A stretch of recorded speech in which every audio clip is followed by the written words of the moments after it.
సైనిక వాహనంపై మెరుపుదాడి చేసి కటువాకు సమీపంలో 5గురు సైనికుల ప్రాణాలు బలిగొన్న ఉగ్రవాదులు ఆ ఘటనకు ముందు స్థానికుల్ని బెదిరించినట్లు తాజాగా బయటపడింది.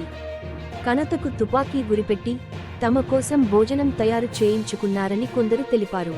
10 నుండి 15 మందికి సరిపడేంత ఆహారాన్ని వండి ఓ వ్యక్తికి అప్పగించిన మహిళను, ఉగ్రవాదులకు ఆశ్రయం కల్పించినట్లు భావిస్తున్న మరో 3గురిని కూడా భద్రత బలగాలు అదుపులోకి తీసుకుని ప్రశ్నిస్తున్నాయి.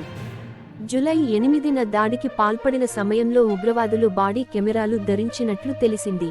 భద్రతా బలగాల నుంచి ఆయుధాలను దోచుకునేందుకు ప్రయత్నించారు.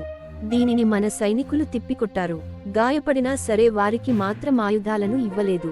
ఓ సైనికుడి చేతికి తీవ్రంగా గాయమైనప్పటికీ తన ఆయుధం జామ్ అయ్యే వరకు ఒక్క చేతితోనే కాల్పులు కొనసాగించాడు.